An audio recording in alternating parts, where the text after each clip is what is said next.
thank you for joining me here today. I appreciate you coming to this class and learning a little bit more about functional range conditioning, or FRC Enhanced Yoga. So the purpose of functional range conditioning, as it's interpreted through yoga, is to prepare the joints, ligaments, and tendons to bear loads.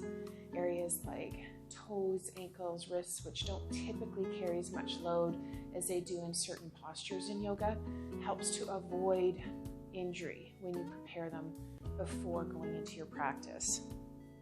Whether you're young or more mature, we want to avoid injuries so that we have long-term mobility. The older we are, the more reduced our range of motion is. We tend to lose that over time. That saying, use it or lose it, very true when it comes to our range of motion. When we're younger, this day and age, we tend to have poor posture. You might be rolling over, you might be looking down a lot into your cell phone or on screens, and typically our range of motion is really just in these areas, almost like a T-Rex. We don't typically go into extreme movements in everyday life, but that can happen in moments of perhaps slipping on the ice, or reaching for something in the kitchen, or helping with children that kind of go in different directions. You want to grab them as they're falling. And it seems kind of strange that we would be concerned about that. But my purpose in sharing yoga, for me, my motivation, has been to help people take yoga into their lives. How can yoga support their movement at home? At one point, when my youngest daughter was only 2, and she's now 18 years old, so that was a long time ago. I was pretty young still. I was under 30. I was laying on the floor. She sneezed. I went to roll over and grab a Kleenex, and I put my back out so badly I was actually on the floor. I had 2 people have to help me up. I couldn't make it up the stairs, and it was Thanksgiving, so it was kind of a shocking experience. And I've had several other back experiences since then.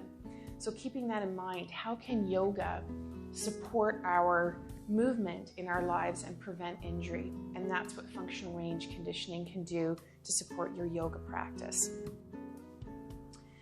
Now, functional range conditioning, or FRC, can increase our range of motion every time we use it by about 10%.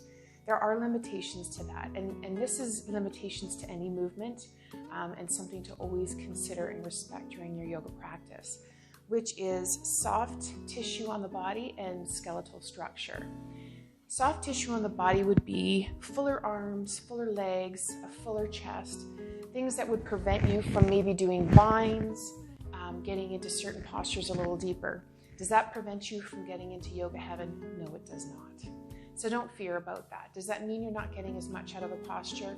No, it does not. We're not here to hand out awards for the best pretzel posture. We are here to enhance our lifestyles, increase our range of motion, increase our wellness across the board in life. So please keep that in mind. You will hear references like pails and rails, which is like pressure and resistance as we increase our range of motion, and cars. And I will come back to that throughout the practice so you'll know exactly what those things are. Pails and rails are to increase range of functional range, and cars are to maintain your current range of motion. Other things that you'll notice in my practice, what is yoga? Yoga is the practice of yoking your mind and body together, or blending it to the point where you're unable to really think of anything else other than focusing on what your body is currently doing.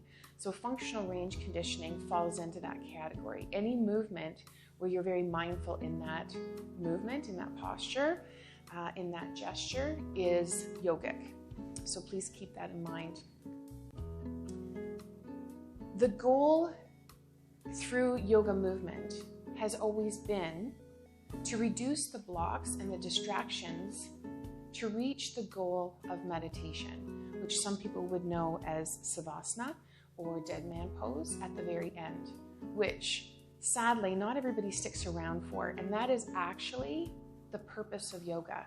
is to get your body to the point where it is so calm, so relaxed, and so void of blocking that it has the capacity to meditate and refuel your soul and spirit. So keep in mind that even though Savasana to some people may seem simple, it's actually probably the hardest posture you can do. A lot of people will roll up their mat before they even get to dead man pose at the end. They don't see value in it. And in reality, the yoga postures were to reduce or completely eliminate those blocks so that you can achieve that higher goal. Also in my yoga movement, you'll notice that I do not use Indian phrases typically or descriptions in my yoga practice. I've taken inclusivity and diversity training, and as a cisgender white female, I avoid at all possible opportunities any kind of appropriation of other cultures. I did not learn my yoga training through an Indian individual. However, yoga was brought here as a gift to us Westerners, so it was not technically appropriated. Since then, however, a lot of white individuals have really immersed themselves. Now, depending on what their training is, that's their choice. I've not been to India. I was not trained by an Indian individual. And unless I accumulate that form of training, I will be reducing that kind of culture appropriation. So you will be hearing other terms as I take you through the postures. That being said, you will need a mat, comfy clothes, a bottle of water. If you have yoga blocks or books or a nice thick pillow, something like this, nice and firm, or a blanket wrapped around some books, possibly some cans to help keep you in your postures without going maybe too deep into them. That would be great. Maybe a towel. And keep in mind throughout the movement, the goal with FRC Yoga is to not stress the joints. I will say this one more thing. FRC Yoga is to protect the ligaments, the tendons, the joints. So a lot of yoga movements are very big and very complicated. And if you have not warmed them up and you have not prepared and you don't know how to hold that posture without sagging into the joint, over time and repetitive movement of the abuse of that joint, you will cause injury. In the course that I took, there were women in their 20s and 30s with young children that weren't able to pick up their kids but could turn themselves into a pretzel for Instagram shots. That is not the course that I am teaching. I am teaching functional range conditioning yoga. You will recognize a lot of the postures, but our prep and the form that we take in those postures will be very secure and safe for you. And I encourage you to contact me if anything feels uncomfortable, if anything feels painful. Back out of it, dial down, because it is not worth being hurt over. We can just discuss options for you that will be best suited for your physical form, your mental form, and your all over well-being. So prepare your items and we'll be right back. I'm back, my friends. So we are going to begin our functional range conditioning. This particular class is focused a lot on prep, and then we will be doing some more traditional yoga movements at the end. Now, keep in mind, typical classes will not be quite as FRC heavy, but this is to introduce you to that mindset, to that preparation, because you will see some, if not many, of these preparatory postures and movements to prepare you for bigger movements in my yoga classes in future videos. So we're going to start with our toe joints. So sitting comfortably and either placing your calf on a set of books or a pillow, whatever you wish, begin to try to manipulate your toes individually if you can. I don't have a lot of range of motion in my toes. If you can spread them out, bring them in, circulate any of them, wiggle them at all, please do so. Right now, this is considered a car for your toe joints. We're just waking them up, warming them up, lubricating those joints, and getting them ready to bear some more weight in ways that they don't typically. Wonderful. And switch feet. Doing the opposite side. Wiggling, wiggling, wiggling. circling, whatever you can do. Try and isolate the toes. It's hard to do to not move your ankle, but try to. Wonderful. Okay. Now you're going to come on to all fours onto your mat. And you're going to tip your toes underneath your feet and slowly walk yourself back onto your toes, placing a bit of weight, whatever's comfortable. If you can handle a lot more weight and you have some help with a prop, maybe some books or cans, you can come right up onto the balls of actually right onto your toe joints, not the ball of your foot yet, we're not there, but onto your toe joints. If you're comfortable there. If not, try using maybe a pillow so that all of your weight isn't on your toe joints, okay? Okay, so what we're gonna do is we're going to press your toes, the pads of your toes into the mat as if you're gonna spring up, but don't actually. Just press into the mat and start at about 10% pressure and dial up to 20, 30, 40, 50, 60, 70, 80, 90, 100% just before you spring up. And relax into your toe joints and then just gently leaning forward. Very good. So this is a pail and a rail. So this is pressure and resistance in the toe joints that we were talking about. Now, either with your yoga blocks or your books or a bolster, just place your toenails on that surface. And then slowly walk your hands back, applying pressure to the toe joints.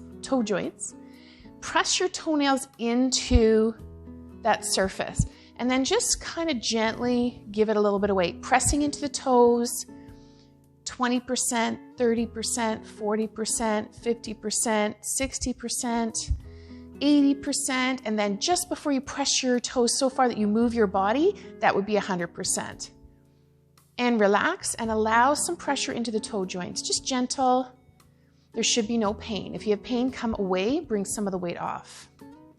Very good. Excellent. You've just done cars and pails and rails for your toe joints to prepare them for movement.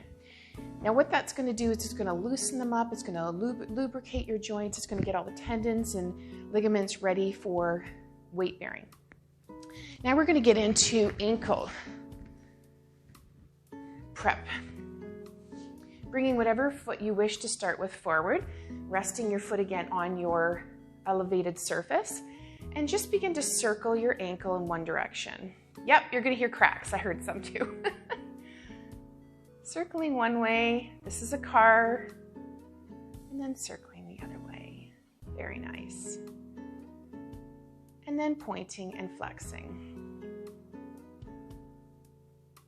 Nice. And now the other ankle. Circling one way, circling the other way, and pointing and flexing. Nice work.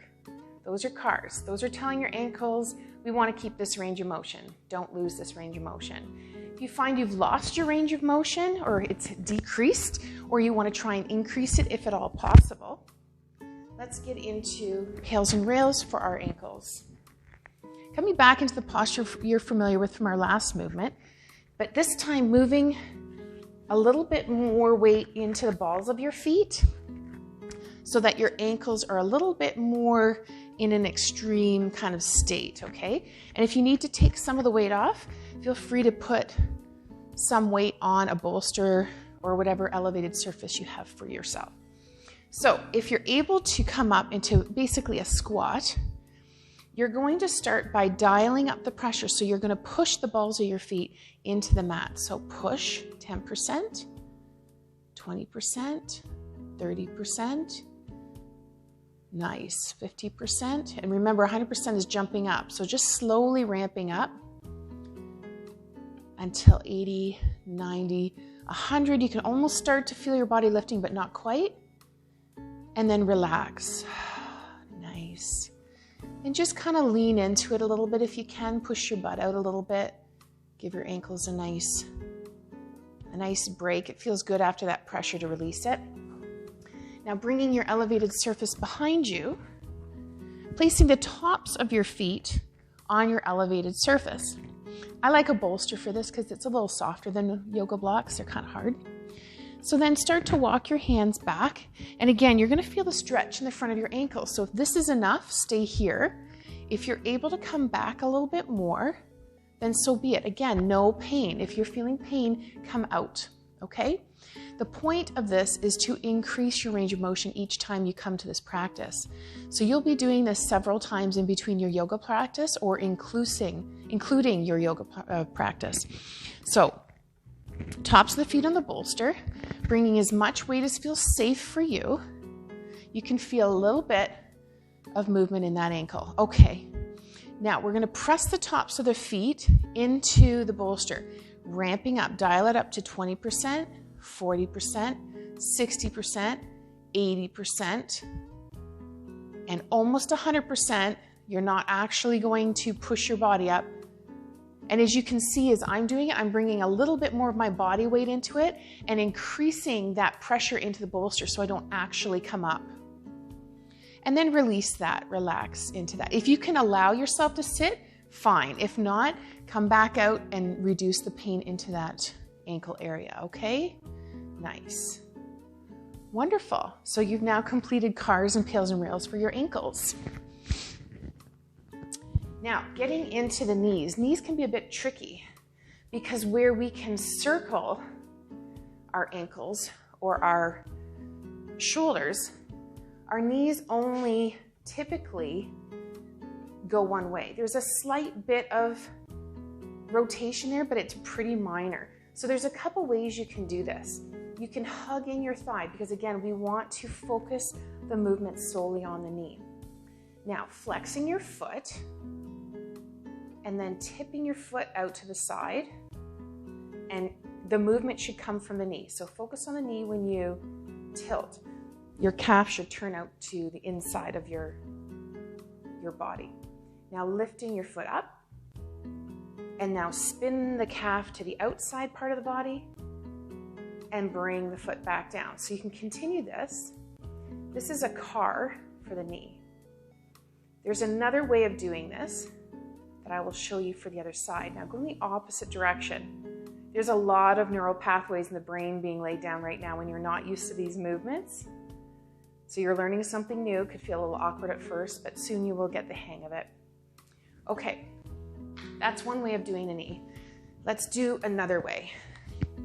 So bending the knee, flexing the foot, keeping the heel in contact with the floor. And again, you can still hug your thigh. Now what you're going to do is you're going to focus the movement in the knee and bring the calf to the inside of the body. That will automatically tip your foot out. Now, spin, keep the movement in the knee, spin the calf to the outside of the body, and then just back and forth. That's another option. That's a great way to isolate the knee. And another way you can do it is by sliding your foot on the floor. So keeping your knee bent and your foot flat on the floor, spin your toes in, push your foot out, spin your toe out, bring it in. It's a bit noisy. While you're at it, maybe put a Swiffer on your foot, cloth, clean the floor. So the same kind of movement you were doing in the first movement, but you're keeping your foot flat on the floor. It keeps you accountable. Now go in the opposite direction.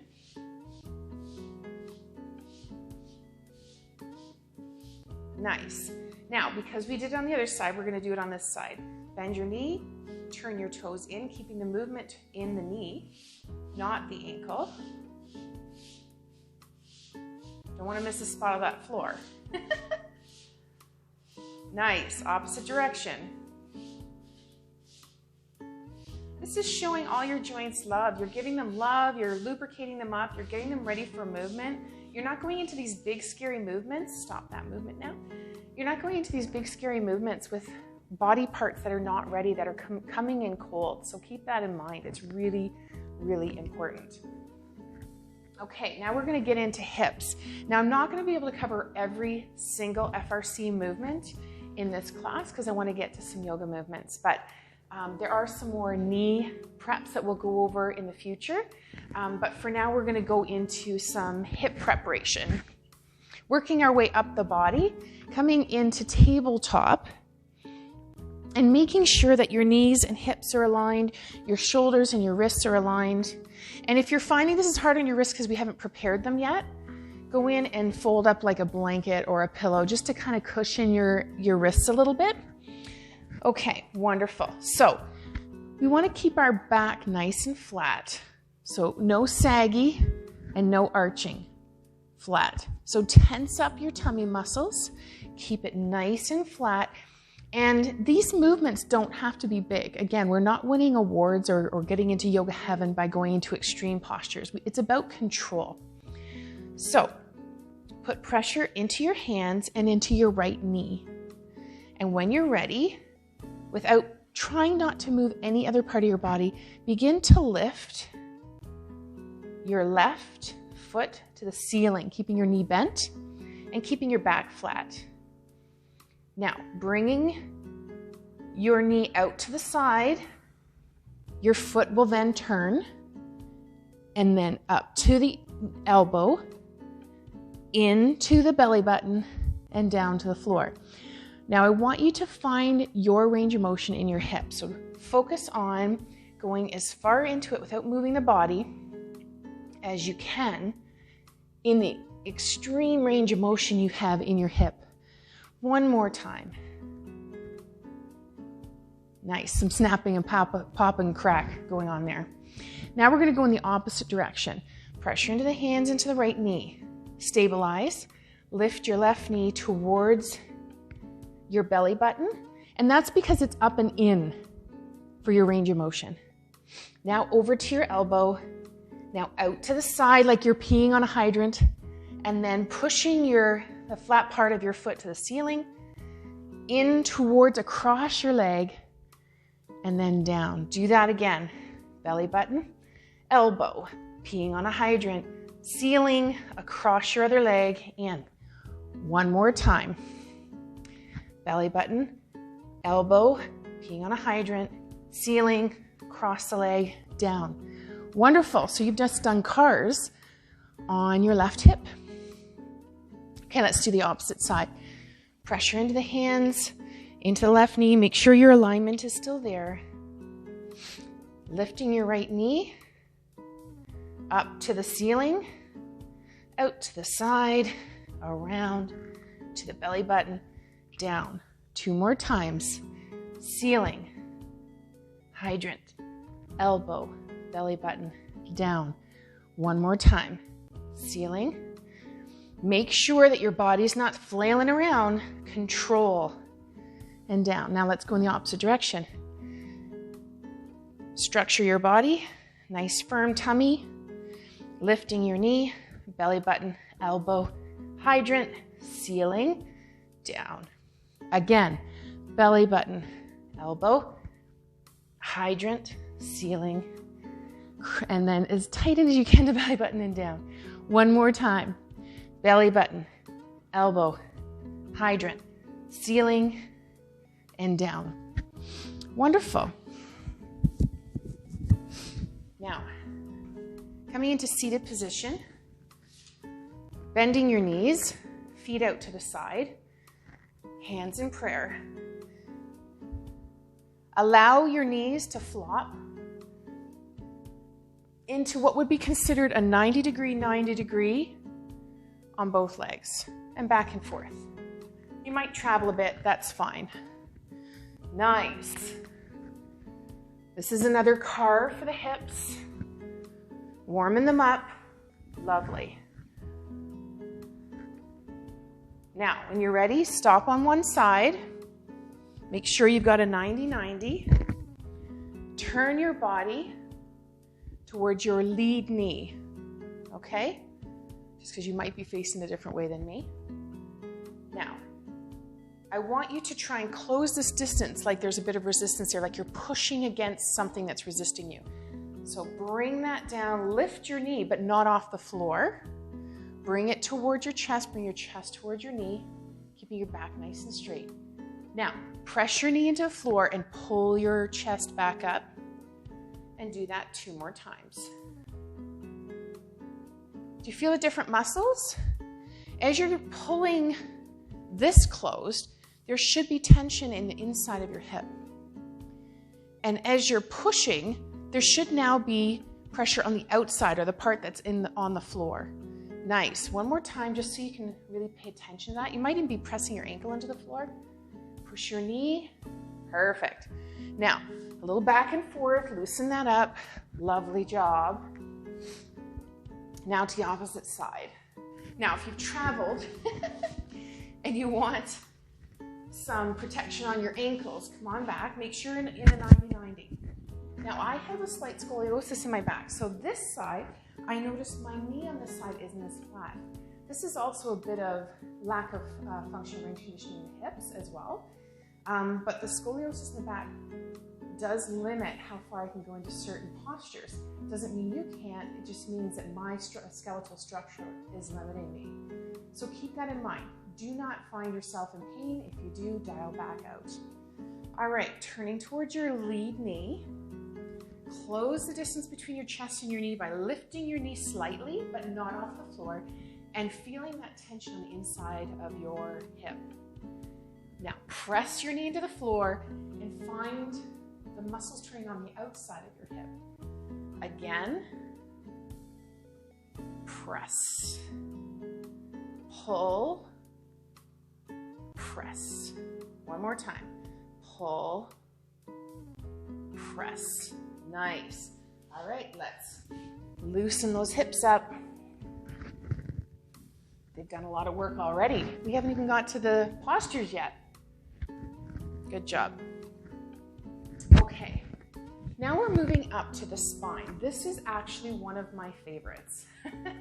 I find because of the scoliosis in my back and past back injuries that due to being stressed or anxious about hurting my back, there's a lot of tightness around my spine, thinking that I have to protect it, which in reality can cause problems of its own. So, if you don't have one, run and grab one right now. Pen or pencil or a dowel. I did forget to tell you to grab one of these. What this is going to do is act as a guide. Eventually you won't need this because you'll know how to do it without needing that physical reminder. I'm going to stand up so you can see where to place it. You're going to be laying flat on the floor. So pretend the mat is behind you on the floor. And you're going to place this dowel right at your tailbone, underneath you, between you and your mat. So you're going to take a normal, relaxed breath in, and as you breathe out, you're going to press into the dowel. Then move it up an inch, take a deep breath, press into the dowel.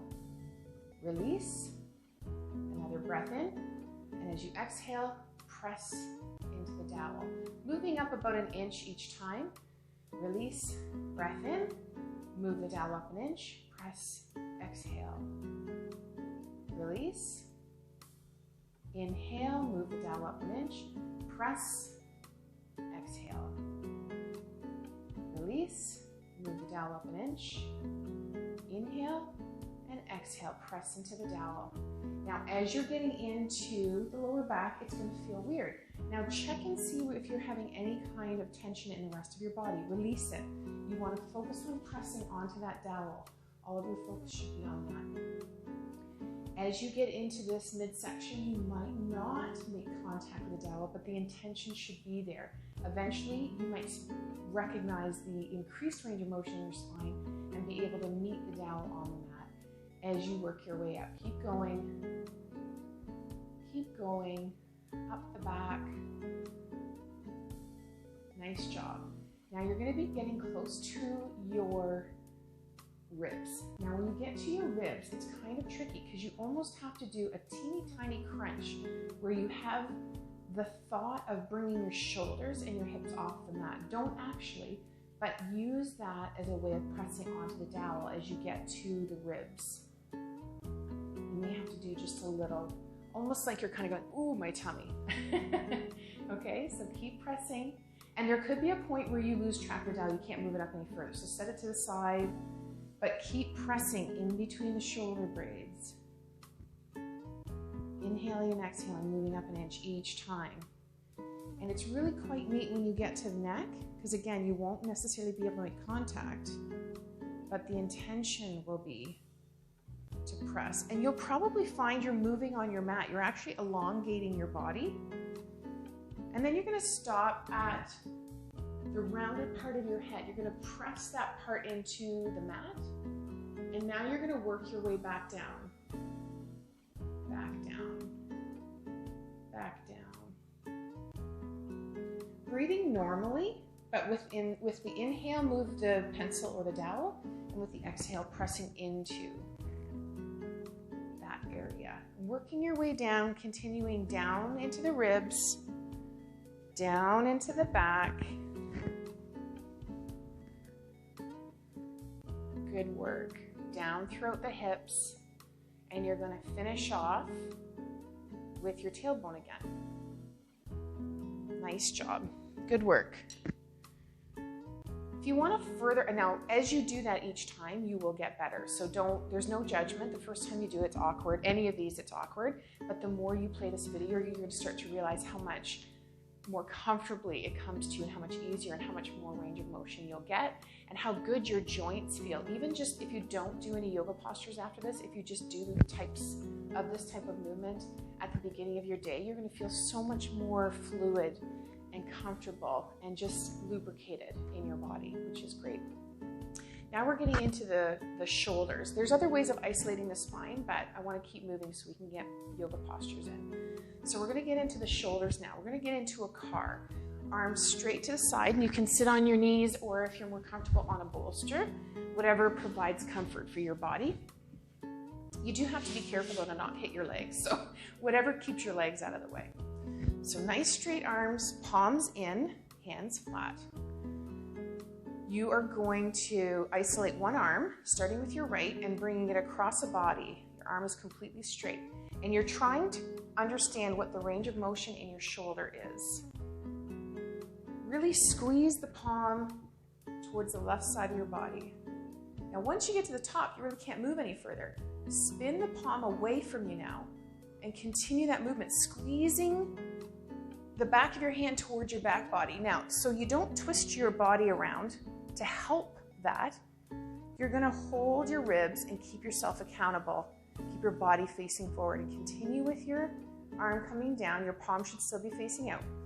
Flip it back towards your body, bringing it straight out and across your body. And again, you're going to be limited to how far you can come across your body based on chest size. So soft tissue and skeletal tissue do affect your ability for range of motion in any of your joints. Flipping your palm out, straight arm, and really squeeze towards the back body. Squeeze, squeeze, squeeze, keeping your tummy towards me and your chest towards me. Palm should still be facing out. Flip it around again. This is the last time. Nice and slow, with intention. Flip out. Now this is a lot of work. You don't even realize how much work your body's doing. And done. Nice. Other side. Holding your ribs so you don't twist and turn. Arms straight, palm in, up to the sky, and really squeeze. Flip the palm and squeeze your arm towards your back body. Palm should still be out. Flip it around. Nice. Flip it out. One more time. Squeeze, squeeze, squeeze, squeeze. Flip. Nice. Palm should still be out and flip. Now, we're going to do two arms at the same time, and we're going to go in the opposite direction. So as we started this way before, we're actually going to spin the palm out, and we're going to start with the back body first. Squeeze your shoulder blades together. Squeeze, squeeze, squeeze.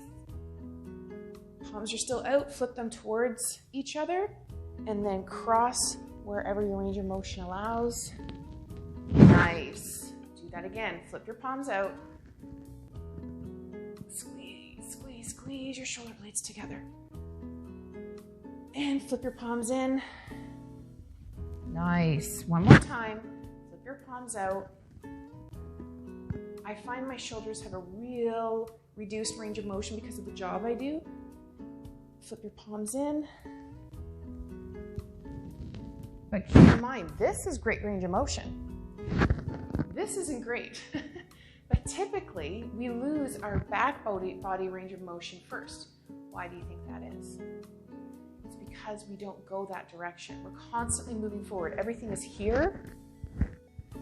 Not very much is here. So by going in and doing this, this then tells your body, look, I want to keep the range of motion back here. I don't want to lose it because I don't want to start shuffling around like a penguin as I get older and needing a walker. I want full range of motion as I get older, so don't lose that. Okay? Good job. Wonderful. There is a pail and rail that you will see in your upcoming yoga classes for the shoulders. And as you go through those classes, you will learn those. But at least start with your cars initially for your shoulders. Moving on to the neck. I want you to sit up nice and tall, whatever posture you're comfortable. Begin to tip your chin to your chest. And really tighten, as tight as you can, get your chin towards your chest. And now as if you're drawing a line on your chest with your chin, over to your shoulder, and now gently tipping your ear back behind you, coming back up, drawing a line back over to your right shoulder, and tipping your ear back, and back up, back over to the left side. Keep that squeeze to the chest. And tip back and up and back over to the right.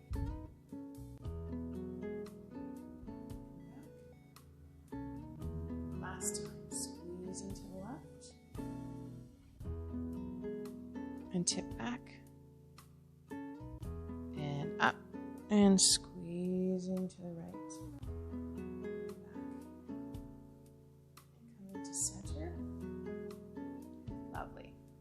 That's a nice carve for the neck. Now, we're going to make fists with our hands and rest them under your chin. Now, as you're pushing up against your chin with your fists, you're going to push down your chin. So as you increase pushing up, you're going to increase pushing down with your chin. So this is going to be the pail and rail version for your neck. So we're going to start with about 10%. So that's just kneading the skin. And then we're going to slowly dial up to 20, 30, 40, 50%. What does 50% feel like? If you think you're too far, dial it back. Now go up to 60, 70, 80, 90. Hold it. You could be shaking. And dial it down. Nice. Good job. That's awesome. All right, so now we've got a nice loosey-goosey vibe in our body by now. Nice work.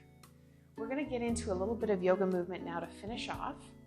And keep in mind, you will see a lot of different forms of FRC warm-up in the upcoming videos, and you will probably be introduced to a few more as well. So enjoy those future videos, and as the newer FRC movements come in, I will guide you through those as well. So, moving our elevated surfaces off to the side. Everything out of the way. Grab a bit of water. And we're going to start on our backs. Nice. So just take a moment, a couple of breaths. Your brain just went through a bit of craziness there, learning some new stuff. So just give it a moment to rest. Wonderful. When you're ready and you're nice and comfortable, I want you to find some tension, some bracing in the abdominal area. So what does that feel like? So you're not having any tension or stress in any other part of the body. Just turn the muscles on in your abs. So it might feel like a teeny tiny crunch, slightly turning the muscles on first to bring your ribs and your hips slightly closer together. Maybe doing a teeny tiny crunch. That might push your lower back into the floor a bit. Nice. So if you're not sure if it's turned on, turn it on and then go in and poke your tummy. And as you're poking, try and increase that brace. Feel it? Nice. Okay, so now when you think it's 100% on, start to lift one knee, followed by the other, keeping that on. Just that can cause a great deal of challenge in the ab area. Okay, bringing those back down again. Now making sure that your knees stay stacked over your hips and your calves are horizontal, feeling free to flex slightly in your feet. Let's try that again. Turning on your bracing, poking, check and see if it's on, and bring your left knee, followed by your right. Nice. Very nice. Hold it. Now, this is the most important thing, are the abs. Okay, bringing your feet back down. This needs to be on the whole time. If just bringing your knees up turns that on and that's enough for you today, stay there. And just continue with bringing your knees up and down and holding it for as long as you can, exhausting the muscle, and then bringing your feet down. If you're ready, go ahead and turn that bracing on, bringing one knee up, followed by the other. And now bringing your arms up, palms facing each other. Nice. That might be it. If you want a little more challenge, do a little crunch. Lifting your hips off the floor. Not a lot of movement. You're not swinging the knees for the movement. The movement's coming from crunching. Okay? That might be it. And if that's it for today, that's okay. Give yourself a break and come up and do that. If you're ready for a little bit more, brace, bringing your knees up, bringing your hands palm facing each other, and then slowly lowering opposite arm and leg and drawing them back up with control. We're not swinging things around because momentum can get us there faster, but that doesn't mean we're gaining anything from it. Okay, couple each side, or do those original movements we talked about for each stage that you're at. Breathing and hugging gently, not squeezing, but just allow your knees to hang into your hands. Squeezing can cause some back challenges, so just hang your knees in your hands. And I like to kind of roll back and forth and massage the lower back. Nice work. Awesome job. And now releasing your left knee, drawing your right ankle across your left thigh. Lace your hands through and just gently hang out there wherever it feels good. Make sure that your left knee and your left hip are stacked. And release. Putting your right foot on the floor. Bring your left ankle across your right thigh. Lacing your fingers through. And just let your thigh hang out in your hand wherever it's comfortable. Nice. Making sure your knee and hip are stacked. And release. Now coming into Happy Baby, if you're familiar with it. Yoga gripping your toes, that's 2 fingers looped around each toe. And bring your knees up and let your soles of your feet come up to the ceiling. Knees nice and far apart. And you can roll back and forth, massaging your back. If the yoga grip doesn't work, try holding to the outside or inside of the soles of your feet, whatever is comfortable for you. and maybe even pressing into your hands. Turn on some muscle, make it a bit of a workload posture for you. It can be a resting posture, it can be a working posture, you choose. And exhale, releasing, bringing your soles of your feet together. Cobbler, butterfly, depending on your interpretation. And just holding onto your feet, letting your knees out to the side. And with control, letting your feet go, bringing your knees in, and bringing your feet to the floor. When you're ready, rolling onto your side. Give yourself a minute to acclimatize. And when you're ready, rolling onto your tummy.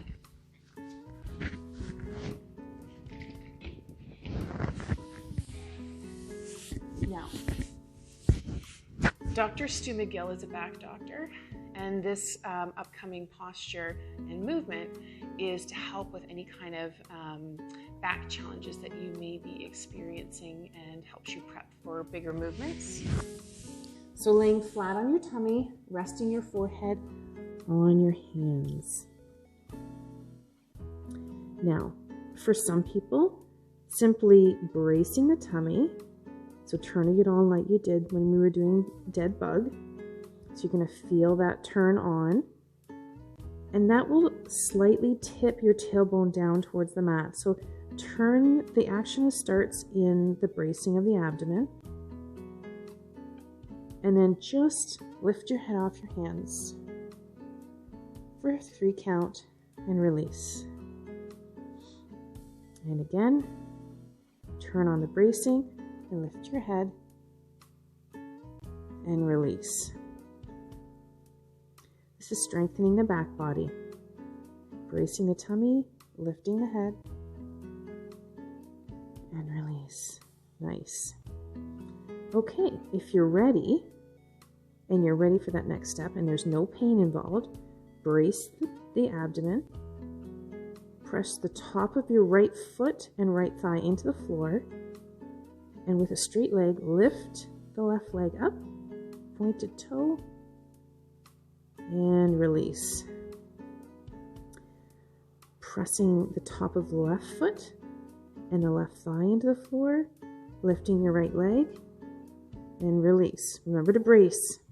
Brace before you move. Brace, press the right leg, lift the left leg. Kind of like you're swimming in a swimming pool. Release. Brace, push your left leg into the floor, lift your right leg. Okay, you know what to do. Let's go back and forth a couple times. Brace, press, lift, release. Brace, press, lift, release. One more time. Brace, press, lift, release. Wonderful.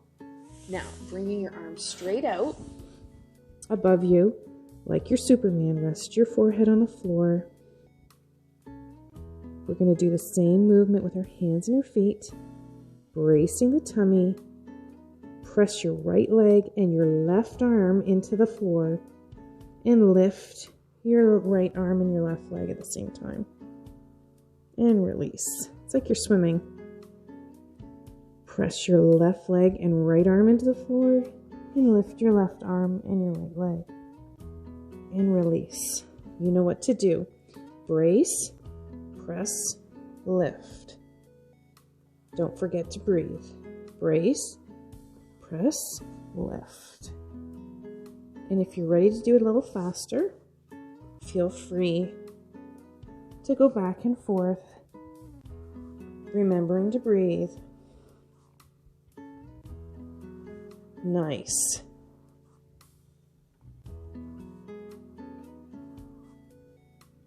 And last one.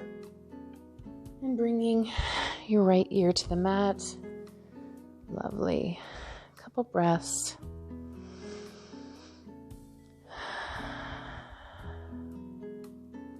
And when you're ready, brace the tummy and begin to walk your hands back, bringing yourself up and through into child's pose. I like my child's pose with my knees nice and wide, forehead on the mat, my arms reaching.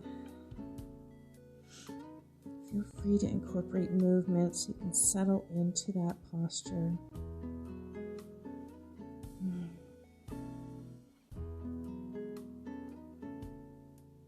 Lovely, feels so good. Now, with your arms stretched, press your arms and the palms of your hand into the mat. Brace your tummy. Now, pull with your forearms and your hands while bracing your tummy. Pull yourself forward into tabletop. Wonderful. Wonderful. So now we're going to try this movement in tabletop, the one we just did. So start by pressing the palms, and this should be familiar with your FRC movements too. Palms into the mat, left knee pressed into the mat, shoulders over wrists, hips over knees. Begin to lift your right leg into straight. Now press up into your arms. Push your heart out through the back shoulder blades and coming back down. Nice. Press your hands into the mat, press your right knee into the mat, and lift your left leg nice and straight. Now keeping your back flat. You don't want to twist and turn. Keep your hips level. Press your heart out through your shoulder blades and come back. Do that 2 more times each side. Press hands and knee into the mat, lifting your right leg, down. Press your hands, your right knee, bringing your left leg, down. Right leg, down. Left leg, down. Nice. Now let's incorporate our hands. All right. Pressing your right knee and your left hand into the floor. Begin to reduce the weight in your right hand and left knee. Keep the structure. Keep your hip over your knee, your shoulder over your wrist, and you don't want any kind of movement. So again, the bracing of the abdomen is all the time, okay? You can take breaks in between your movements, but before you move every time, brace the abdomen, okay? Pressure into the right knee, left hand, and lifting your left leg and right hand.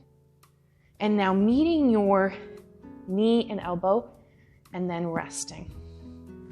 Press into your right hand and your left knee, lifting left arm and right leg. Now squeeze your knee and elbow together and down. Wonderful. Let's do that again, 2 times each side. Pressing into the right knee, left hand, straight arm and leg, squeeze elbow and knee, and down. Opposite side. Remember to brace, squeeze, down. Reach, squeeze, down. Last time, reach, squeeze, down. Nice. Coming back into child. How often do you work your back body? And that's part of the problem. You need to tell your body that we need the range of motion behind you as well as in front of you. It reduces injury and it increases your range of motion. And it elongates your mobility throughout your life. Wonderful. Pressing your palms and your forearms into the mat. Bracing your tummy, turn on those abs, and pull yourself up into table. Nice. Okay. Flip your toes. Remember our toe warm up. And now straighten your knees and brace your tummy at the same time. And push back with your hands. We're now in down dog. And just walk it out. Walk it out. You might feel a little bit of stretch behind the knees, so just walk it out, loosen things up. I find what helps is putting pressure in all of your palms and all of your fingertips, and then doing a slight arch in the back. Try and tip your tailbone to the ceiling. Nice. ready, brace your abs, press into your hands and your left foot. Begin to bend your right knee, hover forward, through into plank, keep your bracing, and step your right foot between your front hands. And when you're ready and you feel secure, press into your leading foot, coming up into lunge. Bring your feet together, folding in half. Now, resting your tummy on your thighs. That could look like this,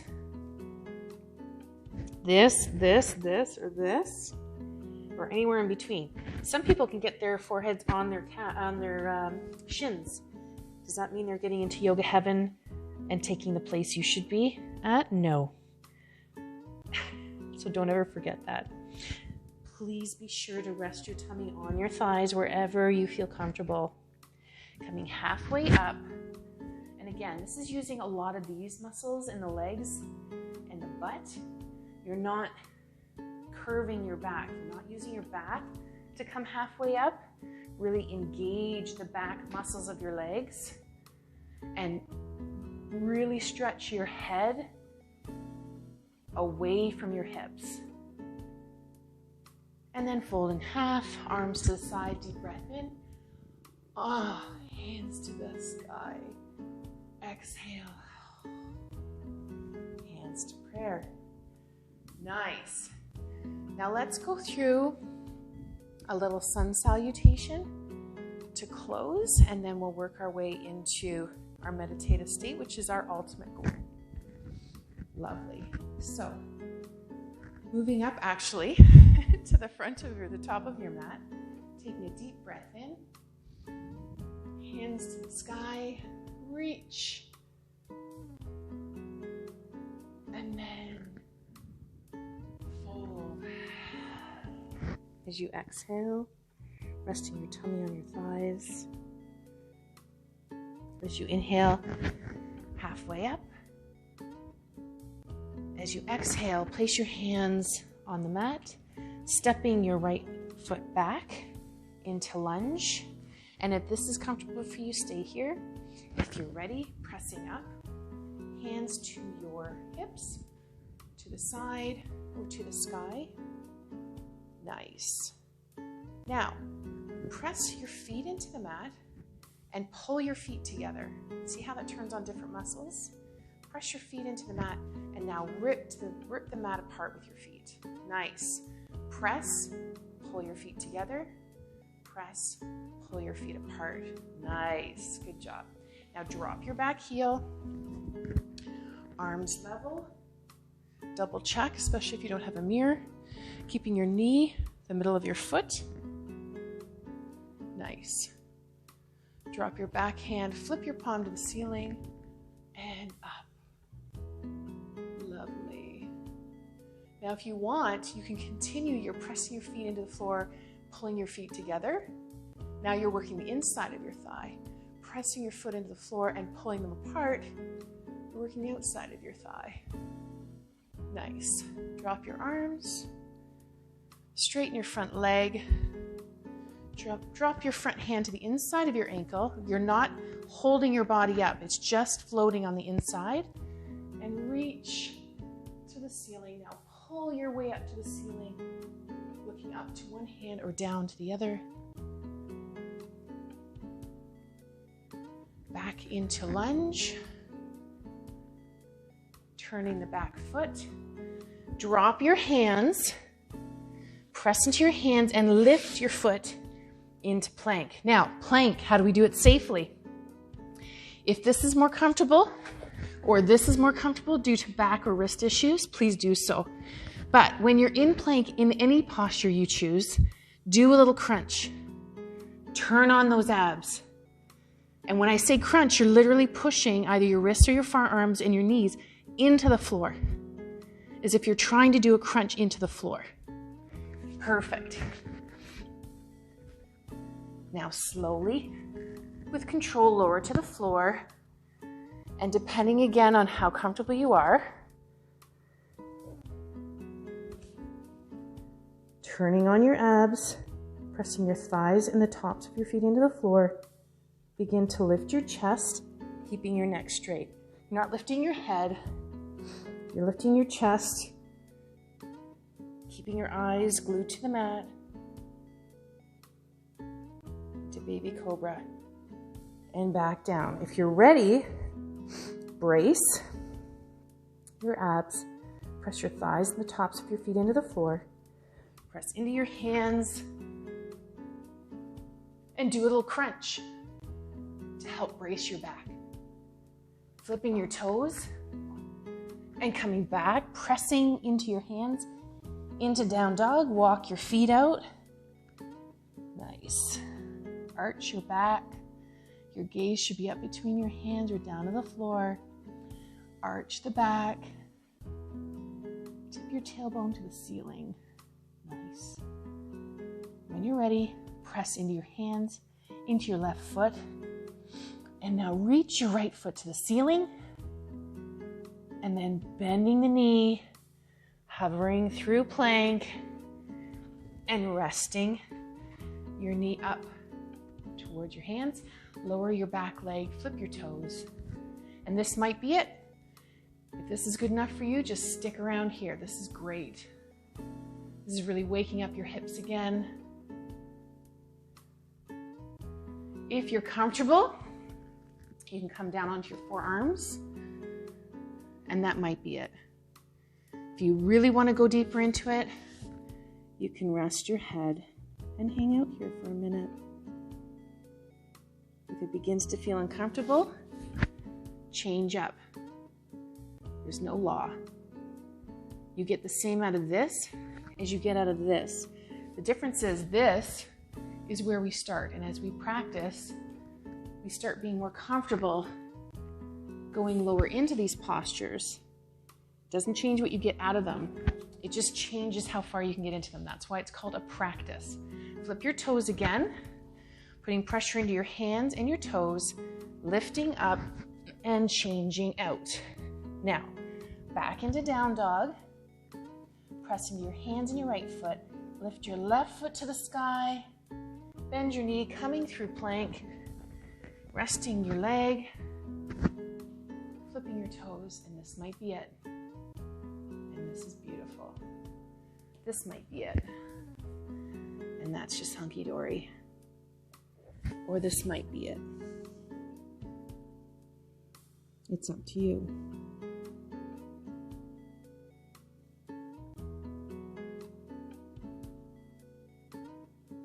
Nice. Coming back through all of those options, flipping your toes, pressing into your toes in your hands, bringing your foot back,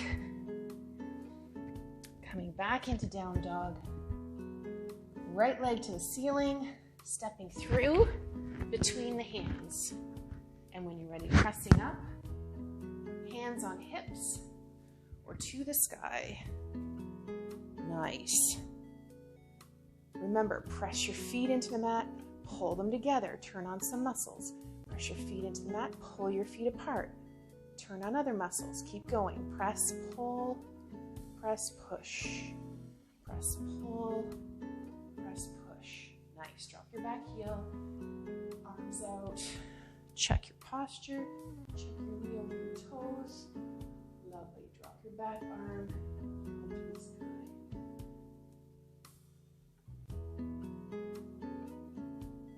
Do you want to continue with your thighs pressing into the floor? Pull your feet apart, outer thigh. Press your feet into the floor, pull your thighs to the inner thigh. Don't be passive in these postures. Get creative. We work those muscles, especially with gym's closed right now. Nice. Arms level. Straighten your front leg. Drop your front hand. Again, hovering in front. As you can see, I'm not holding on. And hand to the sky. Decide where you want to gaze. Reach to the ceiling with your top hand. Just tickle your ankle. I'm coming back through. ready, stepping up to forward fold, resting tummy on your thighs, coming halfway up, inhale, exhale, forward fold, and then arms to the sky, deep breath in, and exhale, hands to prayer. Beautiful. All right, when you're ready, come on down into the mat. Get as comfortable as you like. If you want a bolster under your knees, a blanket on top, and we'll relax into what some people call savasana. I call dead man's pose. You can call it meditation. And if you'd like, you can sit cross-legged as well.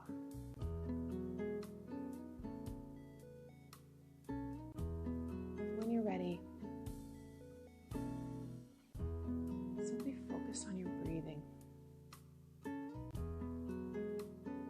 Feel the cool air coming in through the nostrils, filling your body with refreshing chi. And then as you exhale, feel the warm air leaving your lungs, passing through your nostrils and tickling your lip.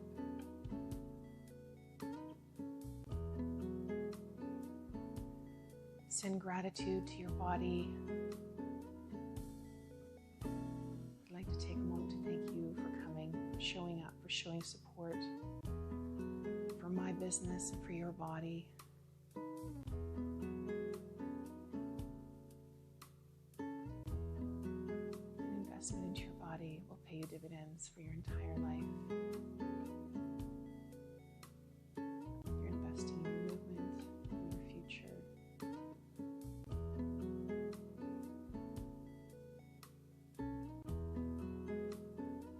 If there's any part of your body pulling your attention away from your breathing, breathe into that space, taking a deep breath in to that area, and then exhaling whatever might be disturbing your focus, letting it go.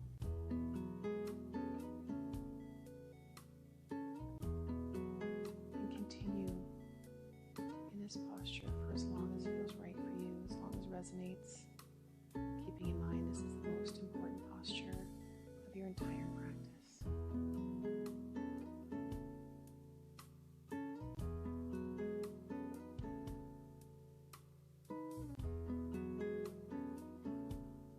Thank you for sharing your practice with me.